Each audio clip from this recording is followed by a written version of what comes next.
यह कहानी भारत पाकिस्तान सीमा के पास दो गांव भारत में रामपुर और पाकिस्तान में सियालपुर दोनों गांवों के लोग सीमा के पास खेतों में काम करते हैं, लेकिन तनाव के कारण बातचीत कम होती है।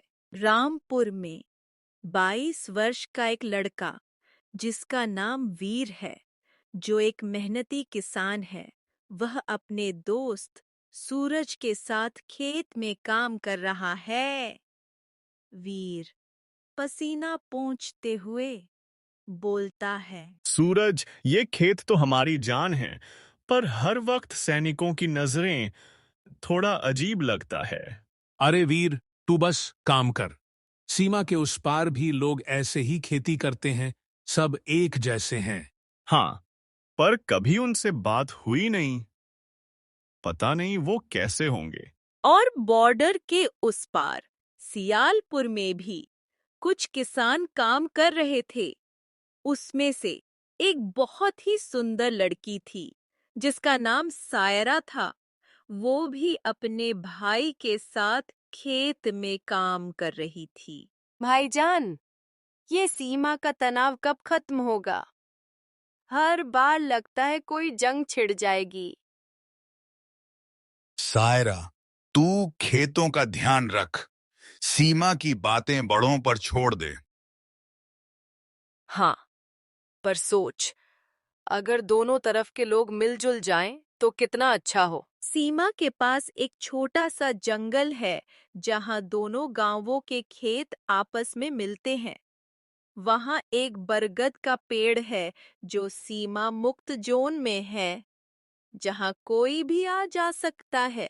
एक दिन की बात है, वीर अपने खेत से एक भटकी हुई बकरी को ढूंढते हुए बरगद के पास पहुंचता है। उसी वक्त सायरा भी अपनी बकरी को ढूंढते हुए वहां आती है। अरे मुनिया, कहाँ चली गई तू? लैला, इधर आ, शैतान कहीं की। दोनों की नजरें टकराती हैं। दोनों घबराते हैं, लेकिन बकरी एक दूसरे की तरफ भागती है, जिससे दोनों पास आते हैं। नमस्ते, ये तुम्हारी बकरी है? हाँ, और वो तुम्हारी? ये दोनों तो दोस्त बन गईं। हाँ, लगता है इन्हें सीमा का तनाव नहीं पता। मैं वीर, रामपुर से। मैं सायरा, सियालपुर से। तुम्हारे गांव के खेत तो बहुत हरे भरे हैं। तुम्हारे भी कम नहीं। वैसे तुम्हें डर नहीं लगता इतने पास आने में? डर किस बात का? हम तो बस बकरी ढूंढ रहे हैं। दोनों हंसते हैं। तभी सैनिकों की जीप की आवाज आती है और दोनों जल्दी से अपनी बकरी लेकर भागते हैं। अगले कुछ दिन वीर और सायरा रोज बरगद के पेड़ के पास मिलते हैं, छोटी छोटी बातें करते हैं। ये फूल तुम्हारे लिए। हमारे खेत में बहुत सारे खिलते हैं। वाह, कितना सुंदर फूल है। हमारे गांव में ऐसे फूल कम हैं। काश हमारा गांव एक होता, ना सीमा ना तनाव। हाँ वीर, पर हमारे लोग तो बस लड़ने को तैयार रहते हैं।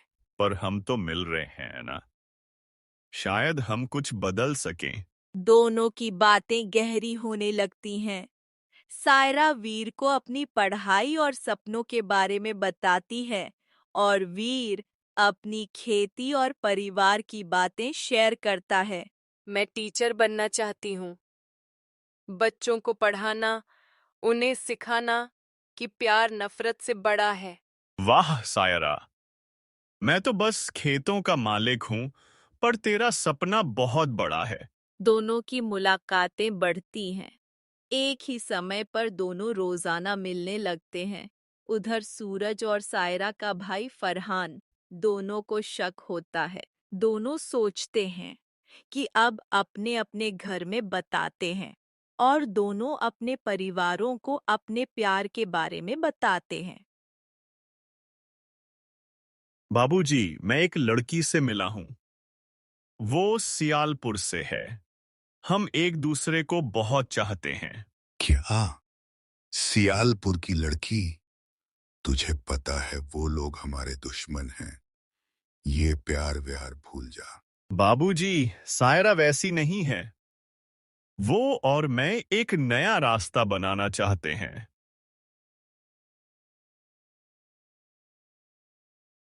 भाई, मैं वीर से प्यार करती हूँ। वो रामपुर का है, पर उसका दिल बहुत साफ है। सायरा, तू पागल हो गई है। सीमा के उस पार के लोग हमारे लिए खतरा हैं। ये बात भूल जा। भाई, प्यार कोई गलत नहीं। हम कुछ गलत नहीं कर रहे। दोनों गांवों में खबर फैलती है। लोग गुस्सा हो जाते हैं। कुछ लोग सीमा पर तनाव बढ़ाने की बात करते हैं। कहते हैं कि ये प्यार गांवों के लिए खतरा है। जब से वीर और सायरा के प्यार की बातें गांव में फैली हैं, बरगद के पेड़ के पास सीमा पर सैनिकों की गश्त बढ़ गई है। सायरा, हमारे गांव वाले हमें अलग करने को तैयार हैं। वो कह रहे हैं ये प्यार जंग शुरू कर देगा। वीर, मैं तुम्हें खोना नहीं चाहती, पर हमारे परिवार हमें कभी नहीं मानेंगे। हमें कुछ करना होगा। शायद गांव के बड़ों को समझाने से होगा। या फिर हम भाग जाएं? नहीं सायरा, भागना कोई हल नहीं। हमें अपने प्यार को सही साबित करना होगा। तभी सैनिकों की टॉर्च की रोशनी उन पर पड़ती है। दोनों को पकड़ लिया जाता है। सैनिक उन्हें गांव के सरपंच और सीमा अधिकारियों के पास ले जाते हैं। ये दोनों सीमा पर चुपके से मिल रहे थे। ये कोई साजिश हो सकती है। सीमा के पास एक खुला मैदान, जहां दोनों गांवों के लोग और सैनिक इकट्ठा हैं। ये लड़का हमारा नाम डुबो रहा है, इससे सजा दो। और ये लड़की हमारे गांव की इज्जत मिट्टी में मिला रही है। रुकिए, हमारा प्यार कोई गुनाह नहीं। हम दोनों गांवों को जोड़ना चाहते हैं, तोड़ना नहीं। हमारी मोहब्बत सीमा से ऊपर है। अगर हम एक हो सकते हैं, तो हमारे गांव क्यों नहीं? भीड़ चुप हो जाती है। एक बुजुर्ग महिला, सायरा की दादी, आगे आती है और बोलती है, जब मैं छोटी थी, तब हमारे गांव मिलकर मेला लगाते थे। सीमा ने हमें बांट दिया, पर दिलों को नहीं। इन बच्चों को मौका दो। अगर ये दोनों सच्चे हैं, तो शायद ये सीमा पर अमन ला सकते हैं। हम इन्हें एक मौका देंगे। दोनों गांवों के लोग धीरे धीरे सहमत होते हैं। वीर और सायरा को एक दूसरे से मिलने की इजाजत मिलती है, बशर्ते वो सीमा के नियमों का पालन करें। कुछ महीने बाद दोनों गांव मिलकर एक छोटा सा मेला लगाते हैं। सीमा के पास मेला, रंग बिरंगे स्टॉल, लोग हंसते गाते हैं। वीर और सायरा एक दूसरे का हाथ थामे, बच्चे खेलते हुए, दोनों गांवों के लोग एक साथ मेले का आनंद लेते हैं। बॉर्डर का आशिक सिर्फ वीर और सायरा की कहानी नहीं थी। ये कहानी थी दो गांवों के फिर से जुड़ने की, जहां प्यार ने सीमा की दीवारों को तोड़ दिया। देखा, हमने कर दिखाया। अब कोई सीमा हमें नहीं रोक सकती। हाँ वीर, ये मेला हमारी मोहब्बत की जीत है।